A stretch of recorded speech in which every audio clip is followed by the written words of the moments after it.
Hello sa lahat po ng mga Barda fans, Barda supporters, Barda lovers, at sa lahat ng mga nagmamahal kay Barbie Forteza and David Licauco. How true na ito pong si Miss Barbie Forteza ay tinalakan at pinatawag ng kanyang management dahil po sa kanyang mga maling desisyon, no? So, dahil dyan, ay magre-react tayo sa isang videos na inilabas po ng Abante Tonight. Grabe po yun So pag-usapan natin yan. But before that, if you haven't subscribed yet to my YouTube channel, please don't forget to like, share, and subscribe at i-hit mo na rin ang notification bell for more showbiz updates. Bago tayo, of course, magpatuloy sa ating updates for today's video, nais kong pasalamatan kayo for always watching and trusting this channel. Thank you so much sa inyong laging panonood at palagi ang pagsubaybay sa mga updates po natin. Maraming salamat po.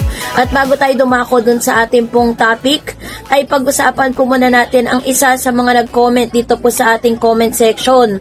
No? So, basahin po natin ang komento po ni Miss Trinidad sabay-sabay. Sabi niya, Miss Dareds, my point of view ko sa BTS na ipinapakita nila ay along hindi manonood ng mga fans ang kanilang mga movie, parang lalong hindi panonoorin ng mga fans ang kanilang movie dahil pinapakita lang nila na ganun na baka kadaling makuha si Barbie. Mali ang strategy nila. Ako mismo ay di ko gustong sinasabi nila na namanhikan sila Barbie. Baligtad, babae na ba ngayon ang namamanhikan?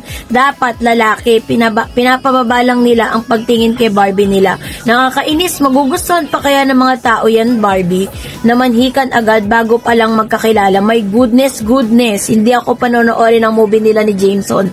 Kahit gusto ni Barbie, mas gusto ko ang strategy na ginawa ni David. Thank you, Miss, so much, Miss Darred, sa update. Ayan, salamat po, Miss Trinidad, sabay-sabay sa inyo pong komento, no? So, alam nyo, hindi lang po kayong nag-iisa na nagsasabi ng mga ganyang bagay kasi parang lumalabas kasi na parang si Barbie Forteza pa yung patay na patay at Gina G. Dito kay Jameson, ang pangit ng imahe lumalabas sa kanya dahil dito kay Jameson na talagang na may pamamanhikan na raw na nagaganap, chuchu, mga ganong bagay, 'di ba? Na bagay na hindi nagugustuhan ng mga fans. At the same time, ang laki na po ng epekto nito dun po sa mga pinopromote, no, nitong si Miss Barbie Forteza alongside with Mr. David Licauco. Kaya nakakaloka talaga tong mga nagbalabas ang balita ngayon. So ngayon ay meron pong isang isang balita or blind item na inilabas ang Abante na mababasa po natin for today's video na talaga namang maluloka tayong lahat dahil bakit ginagawa ito ni Barbie, So, panonoorin po muna natin ito para po talagang mas lubos ninyong maunawaan kung ano po yung tinutukoy ko kasi ganito po yan kasi kapag meron po kasi kayong endorsement na magjowa or kayo pong mag-love team is kailangan pangalagaan yan kasi kayong dalawa po yung nag-i-endorse nun pero ito nga lumabas na blind item, panoorin natin. Yan. Ito po ay posted by Abante na meron pong 126,000 subscribers at ang title is Management Tinalakan Niyang Actress. Ayan. Trending hindi dahil sa kanyang proyekto kundi dahil sa kanyang kakyondian. Yondian, tingnan mo, pangit ng chika. Sinabon daw siya ng kanyang management matapos mabuking na nakikipag-date siya sa ibang guy kahit na may established love team na siya sa showbiz. Biruin po ninyo ang pangit po ng term na ginamit. Kung si Barbie Forteza man ang sinasabihan nito is tinawag siyang kakyondian, makyonde. So alam niyo naman yung kyonde. Ang masaklap pa kung saan-saan lang daw nagde-date itong dalaga. Imagine, dinala pa rin niya ang kanyang kadate sa isang sikat na fast food chain kung saan sila mismo ng kanyang collab team ang endorsers. Oh my Kaya God. ending, todo erita raw ang management dahil baka maka-apekto ito sa kanilang endorsements at sa kabila ng kanilang tambahan ng kanya. Naku, totoo nga. Si Barbie Fortesa nga ang tinutukoy dito.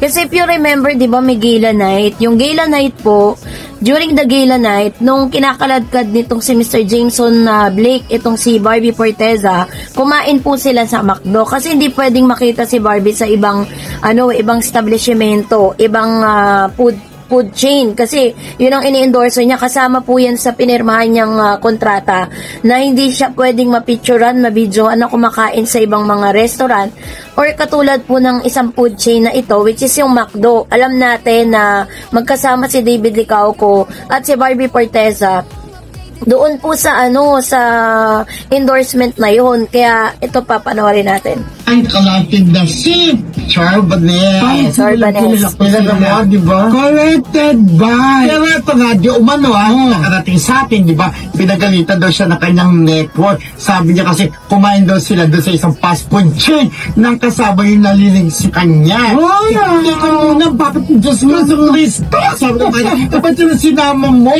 paano na yung love team mo na kayo endorse? Kaya nga, dapat kung kakain kayo, ang niyaya mo na yung kalab team mo endorser. Ay, ang dali-daling hulaan. I'm sure, nahulaan na yan ni Marcelita ng UK. Yes, BFF Marcelita Beshi. Hula mo na ba kung sino siya? Pero in fairness naman, sabi niya, sorry po, hindi na po mauuling.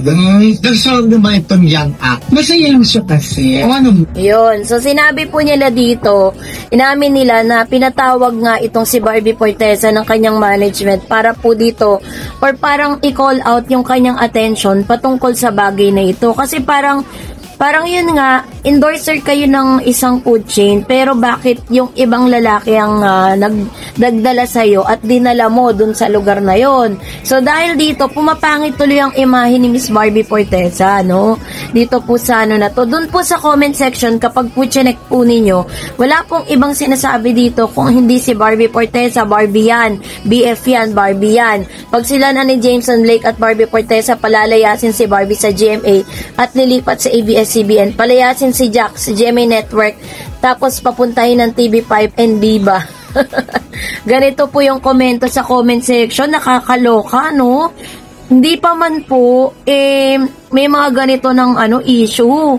Kasi nga naman, di ba, parang it's not proper na magpapakita kayo sa public ng ganyan. Totoo naman, kasi kasama po yan sa pinirmahan ninyo na kontrata. At the same time, bilang na rin, yung parang bang, na rin, yung yung credibility po ninyo bilang magka-love team kayo, tapos iba yung isasama mo doon. Although that's beyond na dun sa kanyang trabaho, pero that's really part nung yung totality mo kasi, yung total package mo kasi, yun ang kinuha ng isang produkto. Kaya po talagang hindi na po nagpatumpik-tumpik ang GMA Network para po ipatawag, no, si Barbie Fortesa at i-call out siya sa ganitong klase ng issue. So, dahil dito, parang hindi yata nagiging maganda yung epekto nito, kasi pwedeng mag-pull out kasi ang ilan sa mga endorser dahil po sa mga ganitong attitude na nakikita po publicly, 'di ba? At ang pinakalamang dito ay si Jameson Blake, kasi si Jameson po, dahil po na nalilink siya kay Miss Barbie Fortesa, nalilink si Barbie Fortesa sa kanya, so possible na baka mamaya may mag-offer na ng endorsement sa kanilang dalawa, 'di ba?